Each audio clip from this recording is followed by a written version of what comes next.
One of the things you've talked about is it's not so much that Biafra has to be an independent state, but that has to be economically viable, and you can't really have that with Nigeria as it is. How do we get there? We cannot be economically viable if we are not politically viable. Right. And political viability means complete and absolute independence. It has to have, yeah. We must be independent. Yeah. And again, God creates countries and nations, and not man. There are many ways that nations can emerge. It is always an organic process. We understand that. We respect that. What most commentators don't appreciate about Africa, and which most Africans are a bit slightly uncomfortable with, is that somebody coming from Europe, and without regard for your culture, your traditions, your way of life, saying, you are now in one country and your name is Nigeria. Right. There is something unnatural about it. Yes. I said to the British government, if you had come, conquered my people, which is a natural human process, that is entirely natural. Right. If you had come, conquered our people, made us English, I can live with that. Yeah. But to come and hand over a children of God over to something completely alien, this same culture that we have in the north, which is an Islamic culture, tried to take us over many years ago, and they failed. You now came and completed the cycle for them. There is something evil about it. Yeah, something inorganic about it. Inorganic. Yeah. Very, very inorganic. And you cannot.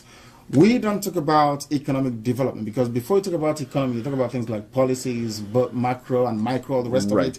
You are dealing with people who cannot differentiate between macro and micro. No, absolutely. That's right. the problem. Yeah. Education is key for the world outside Biafra, and that's where this starts. The political has to start in the education. That's correct. When you speak to people in the UK, people in the US, is there an openness to independence for Biafra?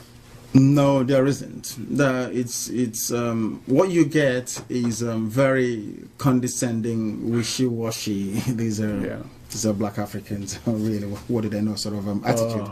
We know best than they do, and we try as much as possible to enlighten and educate the American and, by extension, the European audience to the fact that before you had freedom and liberty in any part of the world, in Biafra land we had freedom and liberty.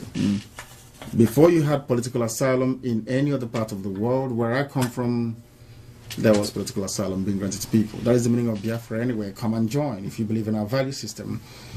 We had a series of both political, legal, and legislative structures that endured for thousands of years. These were unceremoniously swept away in the name of, I don't know, civilization or advancement. Right. Therefore, the British must be questioned, or the mentality or the psyche of Europeans, and by extension Americans, must be put to the test to explain, to rationalize why the emergence of states in Africa cannot be allowed to adopt the same organic route by which every other civilized nation emerged. Why is that impossible? That's what I ask Americans and Europeans. And their answers are not good. There are no answers. Yeah. They don't have any answers to it. All they say is that, why didn't you just get on with it? I want the same things that you have in America. I want liberty, I want freedom, I want all the rest of it. That is what makes you a human being, or else you're an animal. And being forced to live in cages in Africa, or being forced to live more or less like animals, is not a situation we are prepared to tolerate for very long. No. Death is better. Have there been armed clashes between Biafrans and Boko Haram? Has there been a defense of Biafrans? No, not at all, because we are not allowed to defend ourselves. They can kill us. They can get arms flowing in from Lebanon, from Iran, from Saudi Arabia. There are jihadists coming from all over the place, coming in there. There was a plane load of arms that came in, was detained at the airport from Egypt. The Arab world, that is what drives me insane. The Arab world and the Islamic world are busy supporting Boko Haram in their stated aim of spreading Islam to Christians in Nigeria. The Christian world are not reciprocating. They're not coming to our rescue. I don't know how you can defend yourself against somebody who is armed with RPGs, armed with AK-47s. I don't know if you do that through prayer and fasting. I do not know. Right. But that is the sort of condition we're faced with. In other words, as we speak right now, the process of Islamization is gathering momentum and no one is doing anything. Right. It's medieval. It's you will convert or you will die. They crucified some people. Was it 2 days ago? I think we've got the pictures on Facebook. They actually crucified some people. They actually crucified. Yeah, they did. Yeah. There's something ISIS is doing that they're doing that you either convert or we kill you. And I don't know why the world expects us to deal with that. It's either there is something going on. It's either everyone else is a Muslim. That's what I say sometimes. That everyone in the West is a Muslim. That's what I say, because you couldn't possibly keep quiet when such a thing is going on. No. It's terrible. No. Terrible. You're opening my eyes in ways I knew this was going to be eye-opening. I did not realize what is happening. Who is Boko Haram organically? Are they a government creation? Are they... Boko Haram is, you need to understand the geopolitics of Nigeria to then start comprehending the concept or the ideology that drives the insanity that is Boko Haram. In the north, you have the areas you call the Mohammedan Emirates of the North. These are people who are predominantly, by ancient culture and tradition, Islamic. They are Hausa, Fulani people. In the west, coming down near Lagos, you have the Yoruba people, and in the east you have the Biafran people. Now, the Hausa Fulani people, we are told by the British that they have the right to rule in perpetuity Nigeria. The British in 1953 and 57 were involved in a massive fraud to rig the census results. In other words, they skewed the numbers to always favor the Hausa Fulani people, that they may remain in power. And the reason for that is that the British is scared that Biafran people, especially the Igbos, are somehow human, that we can think properly. Yeah. And we have the oil. The oil wells the reserves, everything is where we come from. In Biafra. And the British couldn't retain or sustain their colonial presence in Africa because the USA asked them to leave. So what they now did is to take the control of the oil, hand it over to a group of people they think they can manipulate very easily. That's all. That's what has happened. And now they now believe that they have the right to rule. Unfortunately for them, President Goodluck Jonathan, the incumbent, emerged out of circumstances that could be described as somehow mysterious. He came up as the president, and now they don't like it. 3 people funded Boko Haram. The ex-president, head of state Buhari, another ex-head of state, Hausa Fulani Islamic person called Babangida, another vice president, Atiku Abubakar. They consciously went out to fund Boko Haram because Buhari said after Jonathan won the 2011 elections that I will make the country ungovernable. He said it openly. Oh. And they went ahead to do it by killing poor, defenseless Biafran Christians, because they know that Christians around the world will not come to our rescue. Yeah. They also know that no other people will come to our rescue because they don't want us to emerge as a people. That's the problem. Yeah. So the British don't want you to emerge as a people. No.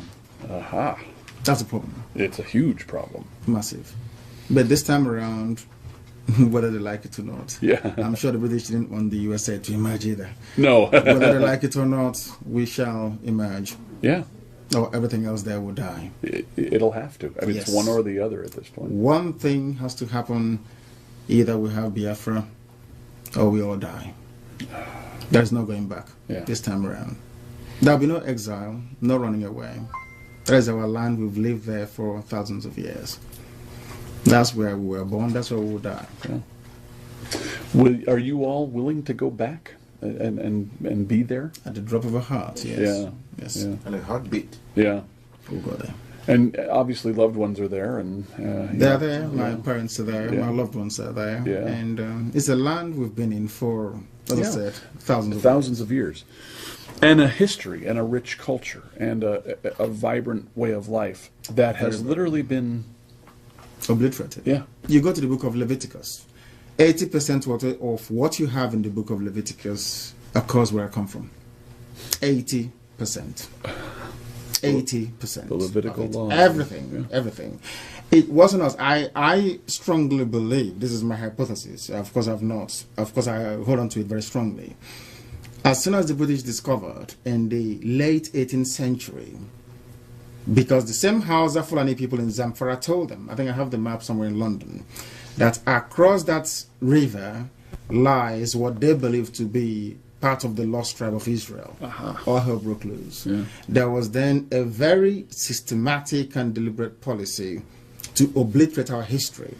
The British first said that the Igbos don't have any history. First of all, they removed the name Biafra, which was exactly the name they used to go into treaties with us. They use, you see there clearly written, the chiefs of Ishekiri and Biafra. They then quietly took that away to now only take a component of that, one clan alone, which is Igbo. Because in Biafra you have the Idoma, you have the Igbo, you have the Bibio, you have the Efik, you have the Izon people, which they call Ijo, you have the Shekiri, you have the Robo, and some parts of Igala. Wow. These are the 7 people that make up, these are the 7 tribes that make up Biafra land. The British came, then isolated all the rest, those of our cousins around us, and focused their attention on us. But there's one good thing about it, is that in their amalgamation document that they produced in 1904 or thereabout, which I still have, they made reference, the very first time a European is referring to an African race as great. Yes, the man said the great Igbo race across the Niger. And that speaks volumes. And the Niger's the river. The river, yes. And they, so Nigeria is taken from just drawing lines on the map from the river. Of course, yeah. that's the name. I mean, the name is Nigeria, named after a river. Before that was the Royal Niger Company, which is a British company, right, which by royal charter was running the whole place. And then from there, incrementally, I have all the paperwork that they signed. At no time did we give the British the consent to form a country called Nigeria. At no time in our history. I have all the paperwork. We gave them our land to trade. Right. That's all.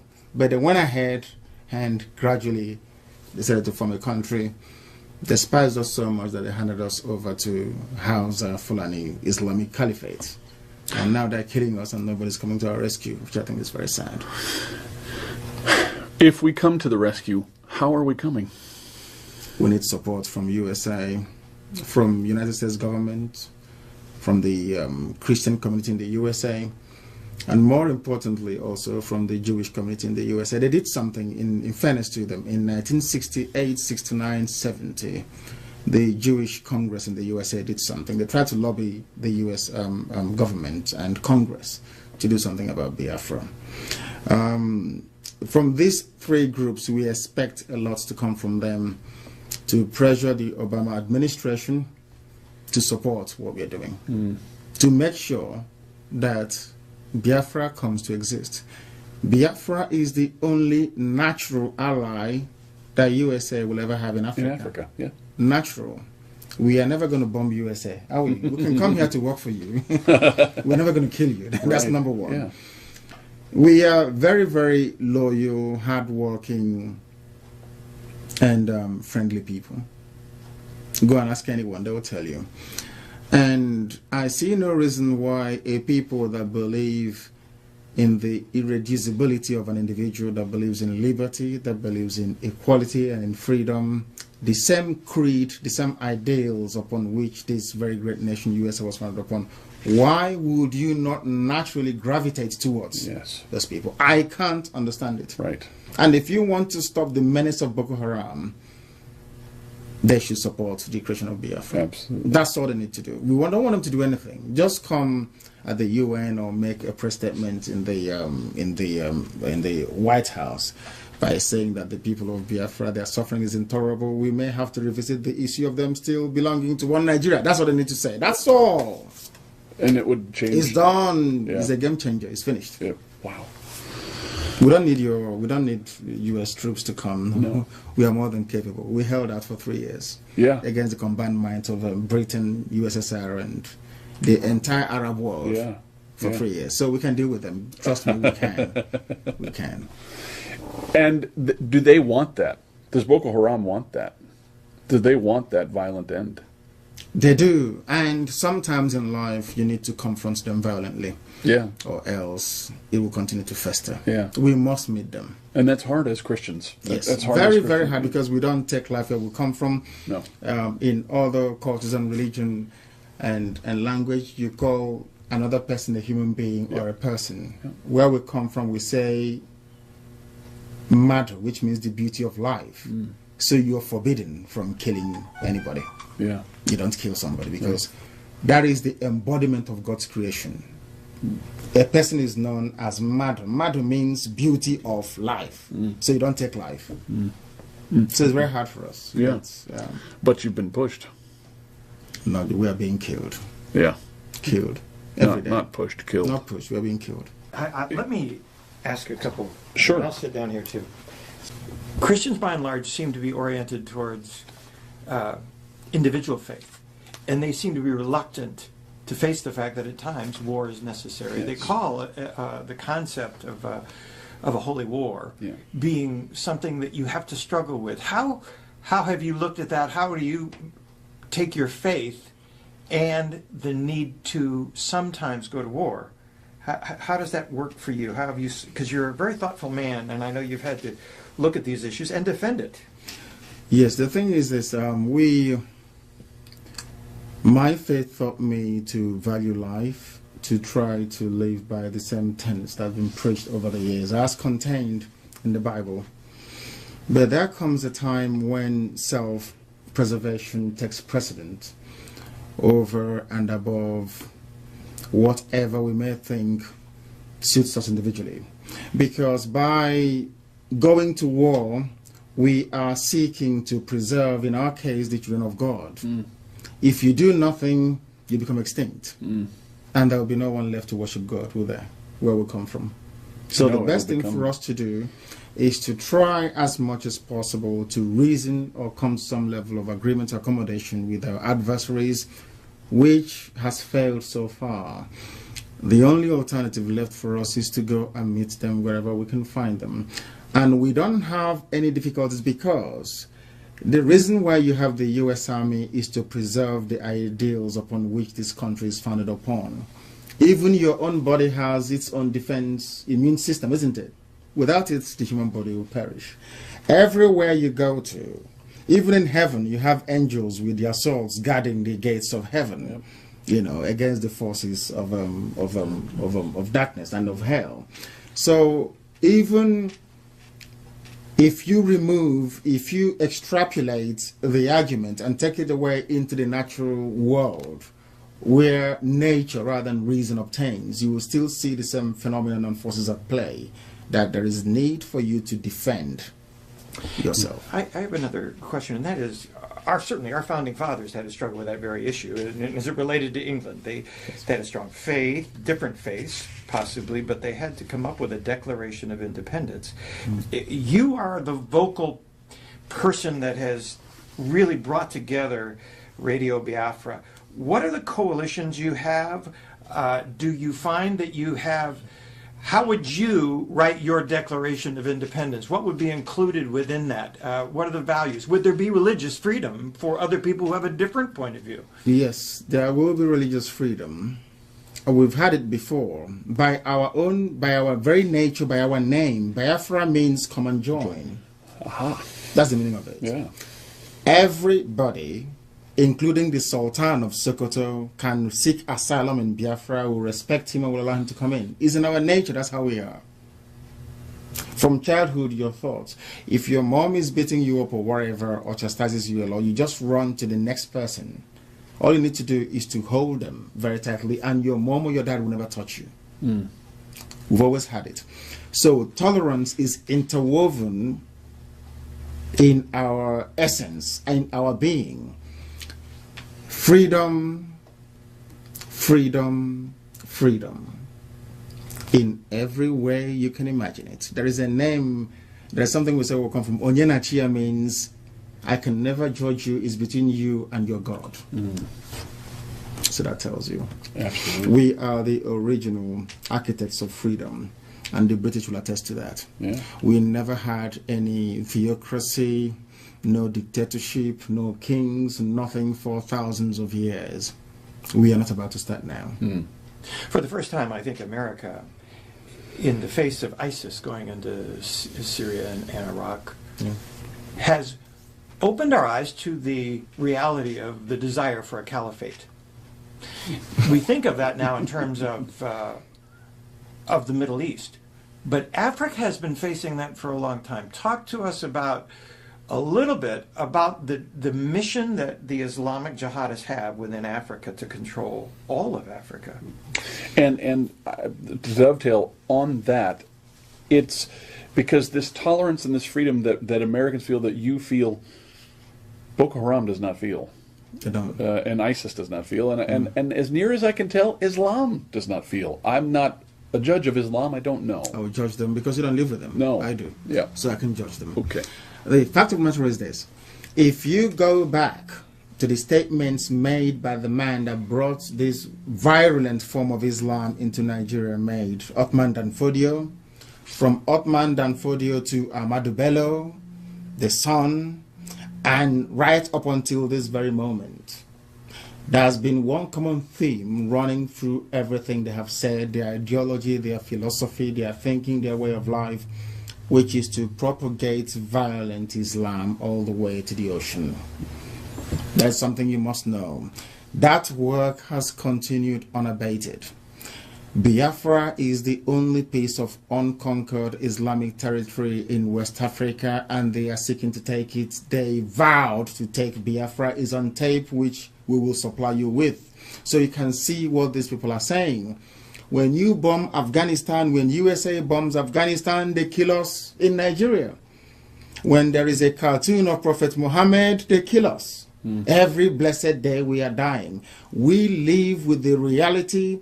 The slow march of Islam has been ceaseless from time, encouraged by the British.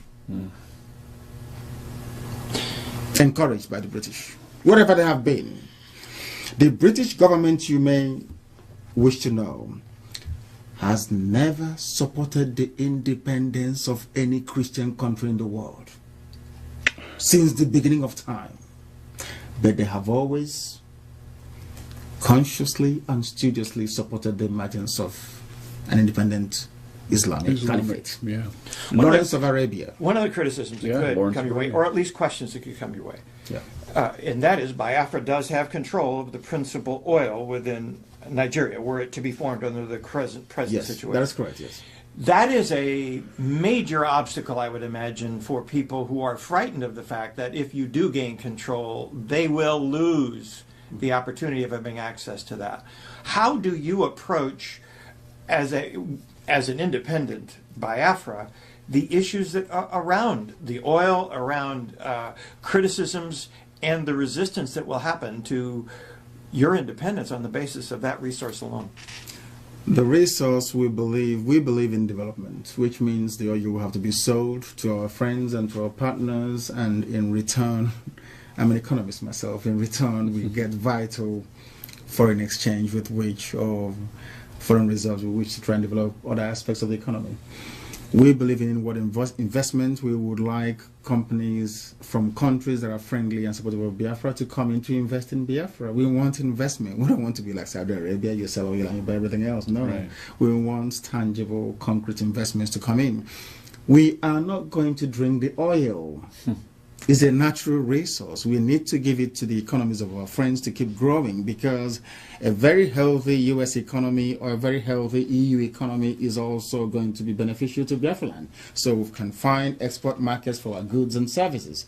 We are like that. I mean, we're not. We understand the intricacies of world economy and the need to make available to the international market your resources to continue to fuel human development. So it is not a problem. Our oil fields and that very sector will be open to our friends, and only to our friends. You can't expect not to help us and then eventually we let you in. It's not going to work that way. But if you help us, of course, it's there for all to have access to. We've gone on record to say that oil is not our problem. All we want is freedom. Oil is not the issue. The issue is freedom.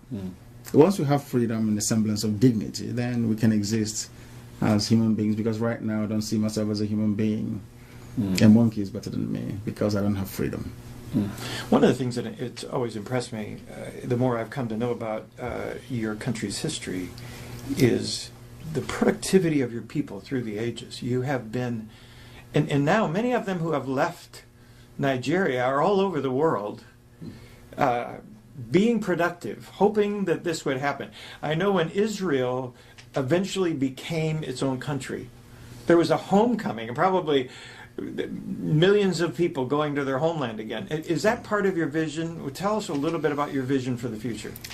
They will come back, including some of you from the USA as well. That will be the most natural home for African American people.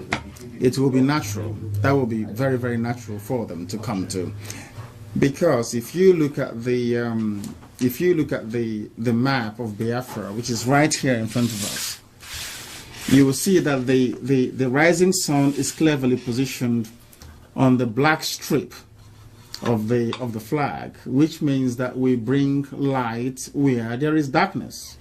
That's what we do. Everybody will run open doors, not just for Biafrans, but also for African Americans that have not been able to connect with Africa for very many centuries. They can come back and become a part of it. Because, mind you, most of the people that were taken away from Africa to come to work in the plantations of the USA came from the Bight of Biafra. This is where we come from. We open our doors for them to try and come back in. Everybody is welcome to come back, to be there. One of the things they talk about in the Middle East is that none of the countries there outside of Israel passed the public square test. And the public square test is that you can stand on the corner of a street and be critical of their government and their religion and survive. It seems to me this is a stand for freedom and for liberty. Yes. And your focus on liberty is a very important part of what drives you. Yes. Talk to us a little bit about your own journey. I mean, you have gone through beatings. I understand you've been in everything. I've been stripped naked and everything for my faith. Because talk to us a little bit about your journey, because it has been a personal one where you continue to be a voice for Biafra. Yes. It started very many years ago. I was educated in England. I went to school in London, and upon graduation I decided to serve my people, because I didn't like what was going on. We have a group of friends, about 6 of us from Africa. We said when we graduate, we pick one tiny African country and go there and try and develop it. Very, very thoughtful and quite progressive of us. And upon graduation, the rest got very blue chip jobs and developed cold feet. I decided to carry on with it, because I felt that the only thing that makes you human is your ability to reason. And as an African, as somebody from Biafra land, unless my land reflects what I believe I possess up here, then I have not made any telling or meaningful contribution to the advancement of mankind. So I decided to plug ahead with it. I went home initially to try and see what we can do to start a revolution on the ground, because the existing order is essentially irredeemably corrupt, as you well know. So we started it, and it didn't quite go very well. I came back to the UK, reassembled, and went back again. We met a few people who started Radio Biafra. And we started preaching the truth in 2009. And some people were uncomfortable with it. And when I traveled home for a private family ceremony, I was kidnapped. I was beaten, I was tortured, I had people spit at me, some urinated and poured it at me, and for speaking the truth, for telling them that the way they were doing things weren't proper. That wasn't enough. I was arrested before then at Murtala Mohammed Airport. I was detained for 8 days solitary confinement at the SSS headquarters because I was preaching Biafra, had some Biafra materials on me. And after that, I was transferred to Abuja under military escort, a 5-car convoy. I was detained for 3 months, solitary confinement again. And there I met the coup plotters from Equatorial Guinea, Maktacha, all the rest of them. And actually, I think the reason why God sent me there was because to save the lives of those people, I believe. Because had I not gone in there, they would have been killed. But as soon as I came out, I told Amnesty International what was going on, and then they started to sort of fight for them to be released and stuff. So I came, and then I struggled again to start Radio Biafra. People weren't forthcoming. I became homeless in England as a result of it because I was investing so much in broadcasting on shortwave, which is it's very prohibitively expensive. And then we continued, went on to the internet, that our budget could carry us, and then now we're on satellite. So, and it's been relentless, because one thing is, if you're doing the right thing, which I believe we're doing, you continue doing it until at a time when the world will then come to the realization that what you're saying is true, because the suffering has continued, the killings, the death, the deprivation, the deportation. I'm not sure you know that you deport people. Do you know you can deport somebody from a part of Nigeria to another? How do you do that? By forcibly removing them from the street, Yeah. locking them up somewhere, putting them in a vehicle, and then transporting them to wherever you want them to go to. Americans have seen, quote, the Arab Spring actually create more chaos in Africa and the Middle East. It is unchained even worse conditions. Now you're talking almost like a Christian spring. What's different about your approach? How do you move from talking about it on Radio Biafra to actually having it happen? You mentioned, a couple of statements by the government of the United States would help in the UN, those kinds of things. But tell me, how does that move? What's it different? How's it different? That's what people are waiting for, because people keep asking us all the time, what is the US government stance on what we are agitating for or talking about? What is the UN saying? That's what they want to hear. Right. What does America think and the UN? So for us, that is the trigger, that is the catalyst that will solve a lot of problems. And the world must be able to rise up and be very mature about it, to say to themselves that in Africa, actually, we do have human beings who can reason properly and not try to be as condescending as they've been all this while, or to... For years. I mean, there seems to be this very funny thing that self-awareness or criticism works in the West, but you, as a black person from Africa, you're not allowed to criticize yourself or something. I don't believe in that. I believe in being self-critical. If I've done something wrong, I believe in appraising myself. How we're going to do it is very simple. The American public is also very critical in this. If the American public can give us their support, that will then spur us on to go back to our people and to say the government may not be listening, but the people that own America are listening, and we can work with them. That will then give them the impetus to go ahead and rightfully possess what belongs to them. Because one thing we're not going to have, which is what we're making it very clear to the world, is this: the status quo can't continue. I'm afraid it cannot continue. It can't. And in terms of controlling the outcome, the aftermath of any kind of spring that may result, is that you always look at the value system of a people. That is the determinant. That determines the outcome. Those of them that believe in unwavering Sharia Islam, you always know that you cannot have a democracy, liberty, or freedom under Islamic rule. It's there in the Quran if we bother to read it. It's there. It can never happen. And then you have Biafrans on the other end of the spectrum that believes in libertarian values, not just liberty. We are libertarians to the extreme. When you grow up where we come from, you migrate a few miles away from your father's house so that your parents would even have to disturb you. You go there and grow your own family all by yourself. We come from a country where if you're born a male child, automatically, by right of nature, one day you will become a landlord. You will have a piece of land upon which to build. Irreducible. It never changes. Therefore, in our bones, not just in the blood, we have the DNA of freedom implanted in it. All these things changed, and we're trying to go back to it. So we can never, the excesses of what happens when you have a new African country won't apply in our case, because frankly we're not like them. Right. Can never be. Yeah. We are different. And doing so, as you say, is part of what Americans, what Westerners would refer to as seed planting, as putting a Christian, economically cooperative people in a place where we've really not had that. Exactly. And not only that, you know, I travel across the stretch of Africa. I travel from Gabon all the way to Gambia. Oh my. All the time. And I can't, it would please me to see Americans, all these my people here, bring down their friends to come home on holidays to say, these are my friends, I brought them from the USA and all the rest, for us to enjoy. You can't do that anymore, can you? No. Because you're afraid of kidnappings and all the rest of it, all these social vices and ills. The best thing that America can ever do in terms of its foreign policy is to support the emergence of Biafra. Ever.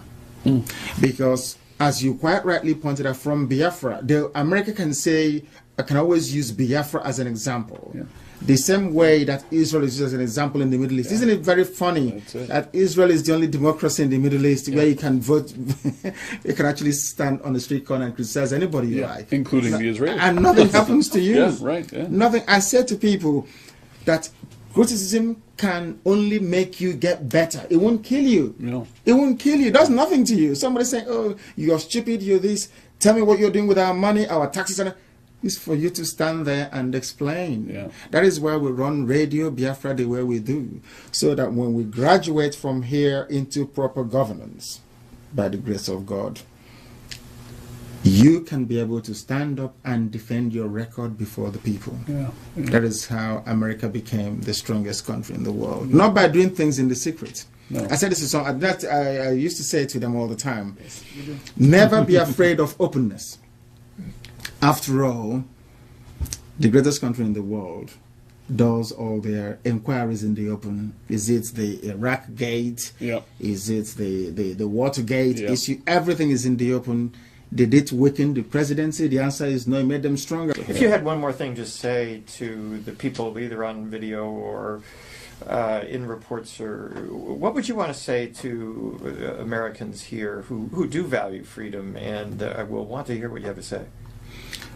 To those Americans here that value freedom and believe in it, it is also their duty to protect freedom wherever they can, to protect people defending the ideals upon which the USA is founded upon. Very, very critical. It is no use saying I'm an American, things works here for me, because in a not too distant future won't work anymore. You can't travel to London because ISIS will be there, I can assure you. Yeah. Now, it is the duty of America. I mean, the world is at a crossroads right now. As I said earlier during my opening statement, the battle between good and evil. Amen. Light versus darkness. Yeah. So it is either you stand in faith with what you know to be correct than for you to be cowed by, I cannot put it, by what you perceive to be the overwhelming preponderance of the forces of darkness. And because of that, you cower into a corner because they're going to come after you. The disease in your body, if you leave it, it keeps festering. You must confront it. London was a revelation to me for that very reason. More Islamic people than I had ever experienced in one place, including all over Austria, Hungary, where I was, and there were some there, but London was and there was a protest the day that we were there. We were walking by Westminster Abbey, and the protest was gigantic, and it was Gazans protesting against Israel, and they were being protected by the UK police, and as is their right to free speech. But one of the signs read "Britain accomplice to murder," and it didn't dawn on me until what you've just said how ironically true that statement is. But it is true. What they have supported will come to bite them. That's what I tell them all the time, that the British made a monumental mistake by supporting the death of 3.5 million of my people. The worst mistake ever made. They will come after them and they will kill them. You mark my words, somewhere the British Isles will be overrun by Islam, because they are there already. Do you know that they don't pay for their parking tickets? Yes.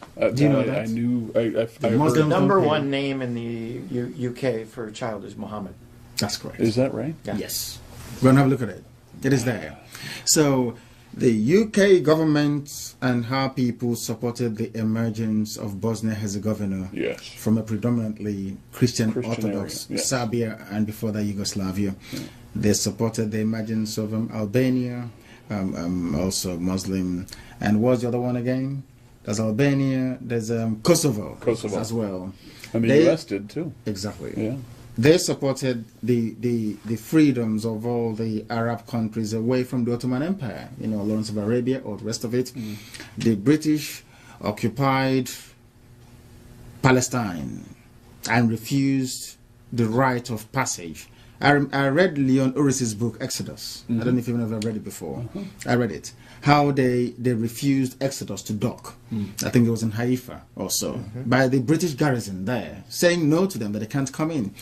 But you can quite easily go to the same Bible that you read all the time and see who owns the land. They can see it very clearly. Because there is something about humanity, I would say, that baffles me.